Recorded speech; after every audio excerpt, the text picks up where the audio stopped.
અમૃતાલય કેન્દ્ર રાજકોટમાંથી વિપુલ દોશી વાત કરું છું. આપણી સમક્ષ અત્યારે એક પેશન્ટ આવ્યા છે.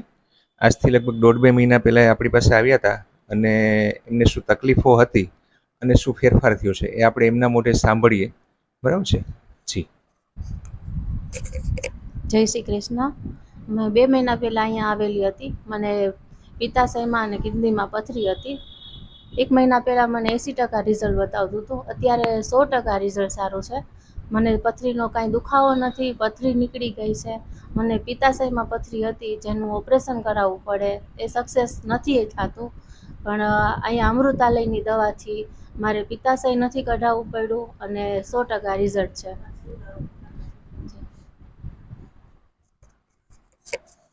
જી બેન, જેમ આપે કીધું એમ આપણી પાસે રિપોર્ટ પણ છે જે તમે લઈને આવ્યા છો અત્યારે. બરાબર છે? આજથી 11/4નો આપણી પાસે રિપોર્ટ છે અને એમાં પથરી બતાવે છે ગોલ બ્લેડરની અંદર. બરાબર, જેમ તમે વર્ણન કર્યું એમ.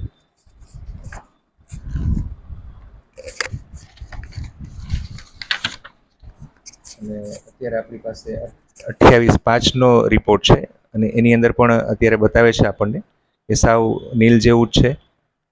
અને એ પણ હવે બહુ શોર્ટ ટાઈમની દવામાં એકદમ ક્લિયર થઈ જશે. બરાબર છે ને? તો આપણે આશા રાખીએ કે આવી જ રીતે જેમ તમને પિત્તાશયની પથરીમાં ફેર પડ્યો છે એમ ઘણા બધા લોકો વિચારતા હોય છે કે પિત્તાશયમાં પથરી છે તો હવે નીકળશે જ નહીં, એને ઓપરેશન કરાવવું પડશે અને પિત્તાશય કઢાવવું જ પડશે. તો એવા લોકોને આપણે એક મેસેજ એવો આપીએ કે બને ત્યાં સુધી એવું ના કરે, શરીર સાથે કોઈ છેડછાડ ના કરવી જોઈએ. જેટલું આયુર્વેદ અને નેચરલ વસ્તુઓથી શક્ય હોય એટલા પ્રયત્નો કરી અને પહેલાં એ જોવું જોઈએ અને પછી કંઈ ફેર ન પડે તો આગળ વધવું જોઈએ. હા, તમે શું કહેતા હતા બેન? પિત્તાશયની પથરીમાં આયુર્વેદની દવા ખૂબ સારી છે, 100% રિઝલ્ટ છે. તો અન્ય પેશન્ટોએ એમ કે પીવાની જરૂર નથી કે મારે પિત્તાશય કઢાવવું પડશે, કારણ કે આ અમૃતાલયની આયુર્વેદિક દવાથી મને 100% રિઝલ્ટ મળેલું છે. તો કૃપા તમે આમાં જ આગળ વધો, જે કોઈને પિત્તાશયની પથરી હોય તે. જય શ્રી કૃષ્ણ.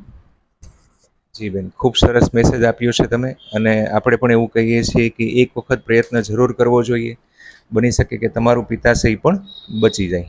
જય દ્વારકાધીશ.